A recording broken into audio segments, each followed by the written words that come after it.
यहाँ पर बताने वाले हैं मार्कोनी-काफ का नियम। देखिए मार्कोनी-काफ का नियम जो है आप लोगों ने कई बार पढ़ा है।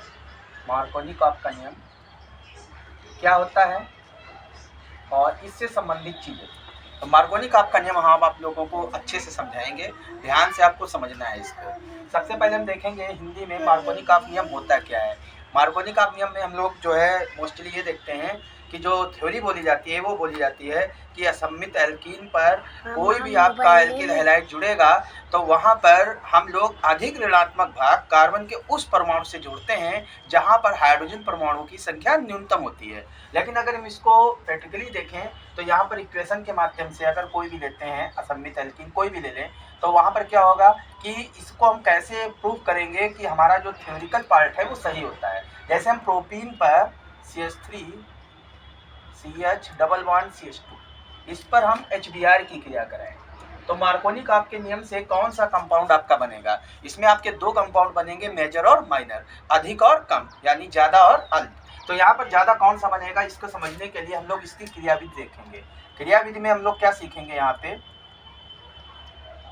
कि जब हम यहाँ पर इसका अटैक कराएंगे, इसमें H+ और Br- मौजूद है तो ये आपका न्यूक्लियोफाइल है। न्यूक्लियोफाइल के विषय में हम पीछे वीडियो में बता चुके हैं, आप लिंक में जाके देख लीजिएगा। जब यहाँ से हम पाई बॉन्ड को ब्रेक करेंगे, ये पाई बॉन्ड आपका है, पाई बॉन्ड आपका ब्रेक होगा तो ब्रेक होने पर यहाँ पे संभावित उत्पाद दो बन सकते हैं। यहाँ पर ये जो इलेक्ट्रॉन है या तो इधर शिफ्ट होंगे या फिर इधर शिफ्ट होंगे। एक एक चीज को ध्यान से समझना है आपको। तो यहाँ पर आपके दो संभावित केटायन बनेंगे, CH3 CH single bond CH2। अब देखिए अगर आपने इधर शिफ्ट किया तो यहाँ माइनस और यहाँ पर प्लस। अगर आपने ये बनाया CH3 CH CH2 इस साइड अगर आपने शिफ्ट किया इलेक्ट्रॉन तो यहाँ पर माइनस और यहाँ पे प्लस। इतना आ गया, क्लियर हो गया सभी का। अब हम देखेंगे H+ Br-। अगर हम देखें Br- ये कहाँ पे जुड़ेगा, जहाँ पर इसको इलेक्ट्रॉन का घनत्व कम मिलेगा। अर्थात अगर इस कंपाउंड इस केटायन में आपको जोड़ना है तो Br- आपका कहाँ पे जुड़ेगा, यहाँ पे।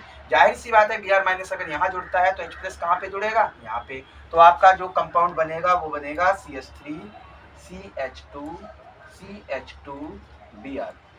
अगर हम यहाँ पे जोड़ना चाहें Br- को तो Br- ये प्लस है, यहाँ जुड़ेगा और H वाला आपका कहाँ पे जुड़ेगा, यहाँ पे जुड़ेगा। तब आपका कंपाउंड क्या बनेगा, CH3 CH। अब देखिए यहाँ पे Br जोड़ रहे हैं और यहाँ पे CH3 हो जाएगा। अब आप देखिए जो मार्कोनी-काफ नियम कहता है उसमें कहता है अधिक ऋणात्मक भाग यानी Br- ऋणात्मक भाग कार्बन के उस परमाणु से जुड़ता है जहाँ हाइड्रोजन परमाणु की संख्या न्यूनतम होती है। न्यूनतम देखिए यहाँ पे है या यहाँ पे है, चलिए यहाँ पे है, दिख रहा है सभी को। तो ये मार्कोनी-काफ के नियम से क्या होगा, ये अधिक बनेगा, इसे मेजर, इसे क्या बोलते हैं, मेजर कंपाउंड। और ये होता है आपका माइनर यानी अल्प बनता है। क्या बनता है, अल्प।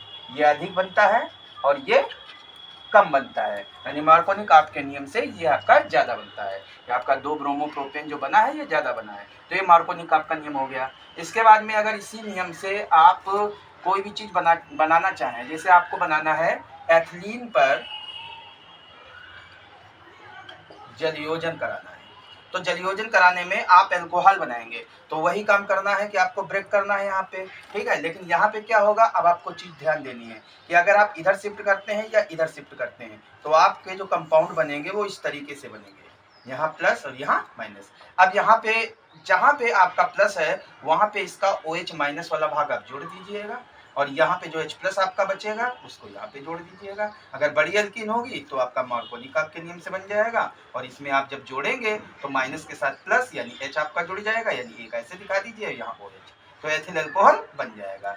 इसके बाद में हम क्या करते हैं, इसी वीडियो में हम आपको बताते हैं कि एथिल अल्कोहल, अभी आपने क्या किया, एथिलीन से एथिल अल्कोहल प्राप्त कर लिया। अब हम आपको बताते हैं एथिल अल्कोहल से एथिलीन और डाइएथिल ईथर कैसे प्राप्त करते हैं।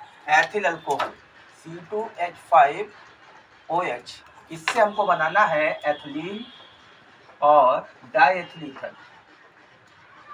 ये कैसे प्राप्त होगा और किस तरीके से, इसकी क्रियाविधि हम आपको समझाएंगे। दोनों दशाओं में हम सल्फ्यूरिक अम्ल से इसकी क्रिया कराते हैं।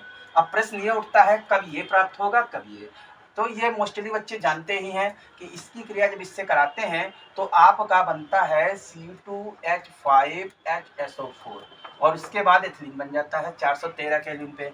लेकिन अगर हम इसकी मात्रा अधिक ले लें इसको हम आधिक्य में ले लें, किस में ले लें, आधिक्य में, तो आपका ये बन जाएगा। अब ये दोनों मैकेनिज्म को हम क्रियाविधि से समझेंगे। C2H5OH है आपका, तो C2H5OH को आप ऐसे दिखा दीजिएगा, ये आपका C2H5OH हो गया, क्लियर। अब देखिए ऑक्सीजन के अलावा किसी के पास यहाँ पर लोन पेयर नहीं है। जब हम इस विलयन में मौजूद H+ आयन को यहाँ पर ऐड करेंगे तो ये जाहिर सी बात है वहीं पे जुड़ेगा जहाँ इलेक्ट्रॉन घनत्व क्या होगा, ज्यादा होगा। तो ये कहाँ पे जुड़ेगा, ऑक्सीजन। दिख रहा है कि ऑक्सीजन के पास इलेक्ट्रॉन घनत्व है, इलेक्ट्रॉन है, तो H+ आकर्षित कहाँ होगा, यहाँ होगा। तो आपका जो बनेगा वो कुछ इस तरीके से बनेगा, ये ध्यान देना है आपको, OH और यहाँ पे H। अब देखिए जब H यहाँ पे जुड़ जाएगा तो ऑक्सीजन का इलेक्ट्रॉन हाइड्रोजन को मिल गया, यानी O पर क्या आ जाएगा, प्लस। अब ऑक्सीजन पर प्लस चार्ज शोभा नहीं देता है क्योंकि इसकी विद्युदात्मकता कार्बन हाइड्रोजन दोनों से ज्यादा है। तो ये क्या करता है, यहाँ से इलेक्ट्रॉन घसीटता है और जल के रूप में यहाँ से -H2O मुक्त हो जाता है। तो आपका बन जाता है इस तरीके से ये प्लस कार्बोधन आयन। अब होता क्या है, यहाँ से जो कार्बन इससे इलेक्ट्रॉन घसीटता है, एक हाइड्रोजन अपनी कुर्बानी देता है और ये दोनों इलेक्ट्रॉन यहाँ पर शिफ्ट हो जाते हैं। ध्यान देना आपको, दोनों इलेक्ट्रॉन कहाँ पे शिफ्ट हो जाते हैं, यहाँ पे। और आपका देखिए ध्यान दीजिएगा, एथिलीन बन जाता है। क्या बन जाता है, एथिलीन। डबल बॉन्ड क्रिएट हो जाता है, ये है आपका एथिलीन।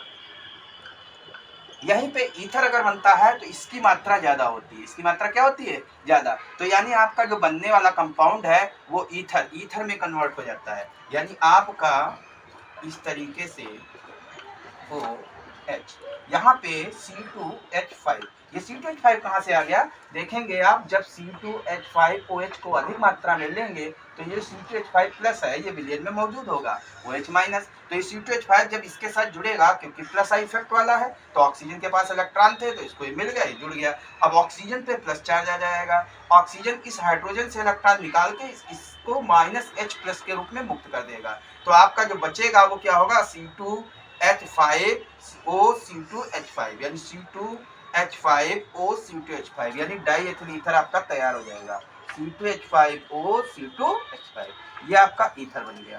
तो ये दोनों प्रोसेस भी आपको बता दिया, मार्कोनिकॉफ नियम भी बता दिया। इस वीडियो को 2-3 बार देखिए और एंजॉय करते रहिए।